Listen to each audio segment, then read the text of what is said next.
Hai semuanya, kembali lagi bersama gue Banik Sarupala. Kali ini gue mendapatkan sebuah cerita dari sebuah Twitter yang ditulis oleh @sagita_stny. Ya, pengalaman ini dialami oleh temannya yaitu Ruyal, seorang mahasiswa teknik sipil. Sewaktu kecil, dia bisa dibilang adalah seorang anak indigo familiarnya. Dan waktu kecil sempat mata batinnya itu ditutup oleh omnya. Karena pada setiap malam Jumat Kliwon, dia selalu nangis pada pukul 9 sampai 12 malam. Cerita ini based on true story dengan judul Kerajaan di Gunung Kecil Jawa Tengah. Cerita ini terjadi pada Juli tahun 2016. Waktu itu Ruyal baru jadian beberapa bulan sama pacarnya. Si Ruyal ini membuat pesan di thread ini berdasarkan kisah nyata yang dia alami selama pendakian. Tujuan dia nulis ini untuk pelajaran dan supaya hati-hati, supaya menjaga etika dan sopan santun. Singkat cerita, dia berangkat bersama keempat temannya dan satu pacarnya. Pacarnya yang bernama Geta dan empat temannya yang disamarkan namanya yaitu Ibi, Tomorian, dan Carol. Mereka naik gunung yang notabene itu gunung kecil dan banyak sekali para pendaki pemula mendaki di gunung ini sekedar untuk latihan, menyewa alat terlebih dahulu. Mereka sampai di base camp pada pukul 3 sore. Mereka santai-santai sambil menikmati pemandangan indah yang ada di Jawa Tengah. Sembari istirahat, mereka mengecek peralatan, apakah ada yang tertinggal atau tidak. Pada pukul 4 sore tepatnya, mereka mulai pendakian. Carol dan Geta pun mulai kecapean. Dan Ruyal berkata, "Ayolah Cuk, ini hanya gunung kecil." Dan tanpa dia sadari, ucapan itu yang menjadi bumerang buat dia. "Bentar Toyang, napas dulu," ujar Geta. Setelah mereka melewati pepohonan yang rimbun, sampailah di pos 1. Akhirnya mereka pun beristirahat sambil menikmati sunset sembari udut. Keanehan mulai terjadi. Pas rokok mulai habis, Ruyal merasa punggungnya berat. Dan Ruyal pun meminta Geta untuk memijit punggungnya. Tapi tiba-tiba ketika Geta mulai memijit, perut Ruyal mulai kram dan punggung semakin berat. Ruyal pun mulai berpikir, ada apa ini? Pasti bakal ada terjadi. Dan Ruyal pun mulai berpikir yang aneh-aneh.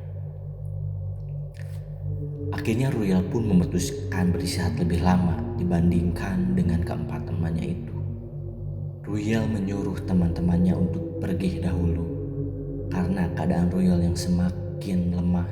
Tetapi Ruyal menyimpan sendiri rasa sakit itu karena tidak mau membebani teman-temannya. For your information, bahwa si Ruyal ini dari kecil sudah mempunyai penjaga, yaitu Mbah Lanang. Sembari Geta memijit Ruyal, Ruyal pun mulai memejamkan mata sambil bilang dalam hati, "Mbah Lanang, tolong hilangin rasa sakit ini." Setelah Ruyal membuka mata tepatnya pada adzan maghrib, sosok yang membuat Ruyal sakit itu ada di samping Geta dengan mata melotot tinggi sekitar 12 meter, badan kekar tanpa busana, kecuali jarik yang melilit pinggulnya sampai lutut, dengan perhiasan seperti reog tanpa topeng, dengan wajah coklat kehitaman dan muka merah, lalu bilang ke Ruyal, "Rasa angkuh kowe cengkerap ende. Rasa angkuh kowe cengkerap endene. Tapi iki kudu omahmu. Jangan sombong. Kamu memang sering kesini, tapi ini bukan rumahmu."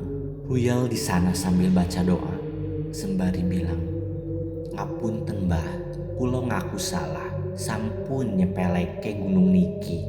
Kulo janji mboten baleni maleh. Maaf Mbah, saya mengaku salah. Sudah meremehkan gunung ini. Saya berjanji tidak akan mengulangi lagi, ujar Ruyel. Setelah Ruyel bilang seperti itu, sosok itu pun pergi sambil menganggukkan kepala, dan rasa sakit yang Ruyel alami pun perlahan hilang. Setelah itu mereka bergegas berangkat dengan kecepatan supersonik karena mereka tidak mau teman-temannya nunggu lebih lama.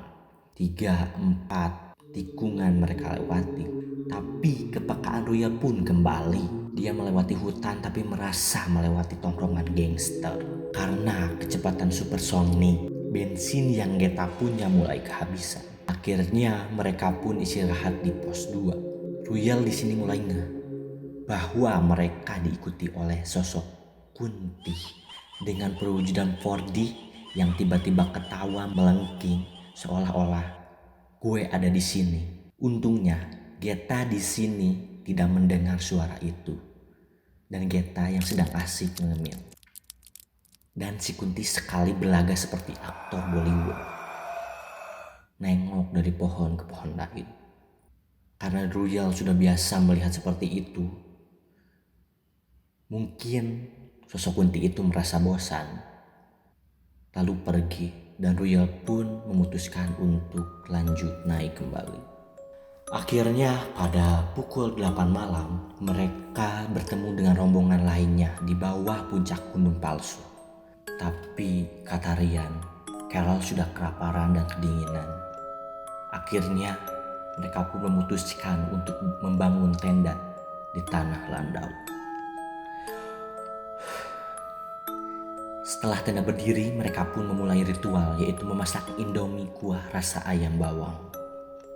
Ya, seperti para pendaki lainnya. Setelah itu, mereka masuk ke tenda masing-masing dan seperti biasa, Ruyel dan Tomo mempunyai kid time buat udut dan curhat terkait mantan-mantannya dengan telanjang dada. Tiba-tiba Carol pun teriak dan nangis dalam tenda. Ruyel dan Tomo pun auto nyamperin mereka. Tolong mas, kata Carol. Di situ mereka semua panik. Si Rian yang notabene gebetan Carol langsung ke tenda Carol dan nenangin dia. Ruyel merasa tidak ada yang beres. Tiba-tiba Carol mencekam tangan Ruyel sambil melotot dan ketawa melengking.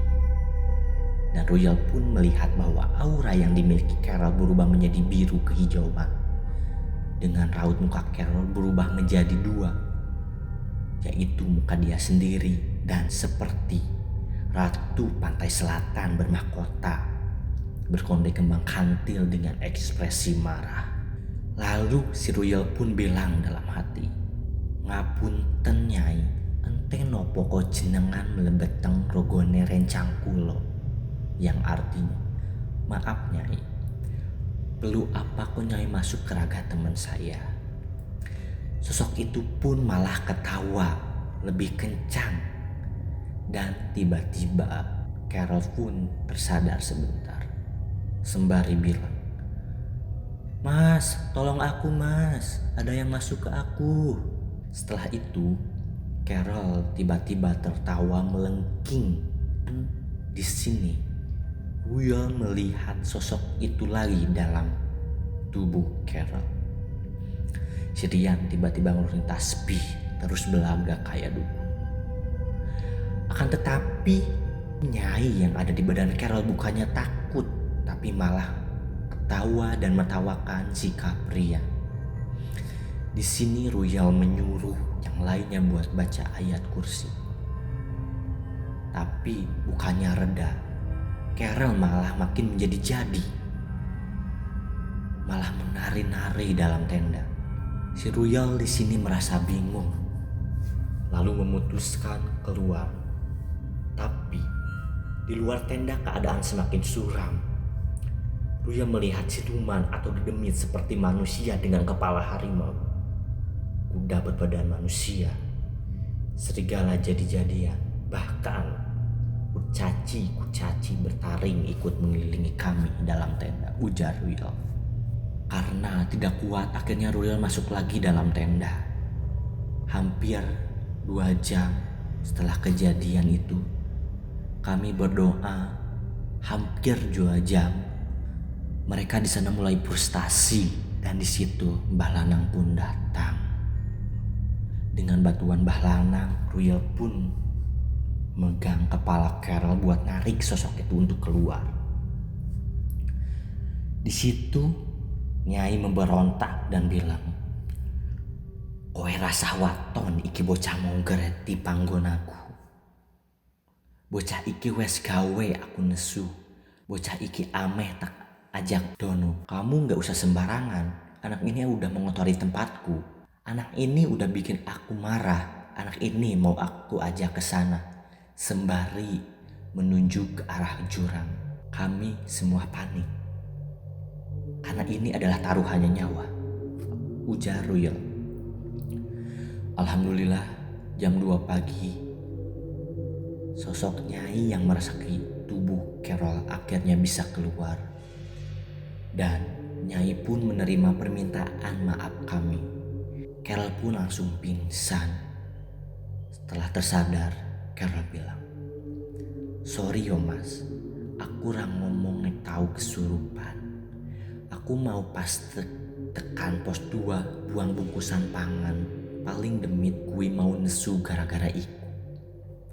Aku mau awali kurungu suara langkah jaran. Bar kui kabeh petang nuju ke aku belali. Maaf ya mas, aku gak bilang kalau aku pernah kesurupan. Aku tadi waktu di pos 2 buang bungkus makanan. Mungkin sosok itu marah gara-gara itu. Aku awalnya dengan suara kaki kuda. Setelah itu semua gelap. Terus aku lupa." Sembali menangis dan segukan. Ruyel pun sewaktu cerita sama Tomo sebenarnya mendengar suara itu. Tapi Ruyel mengabaikan suara itu. Ruyel pun berbicara, "Ya udah gak apa-apa. Besok lagi jangan diulangi. Gunung itu bukan tempat sembarangan. Gunung itu bukan rumah kita. Tolong buat semuanya jaga sikap dulu.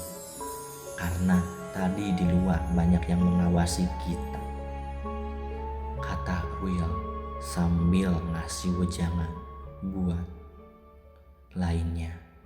Dan buat membaca tweet Sagita dan podcast gue. Terima kasih and see you next time.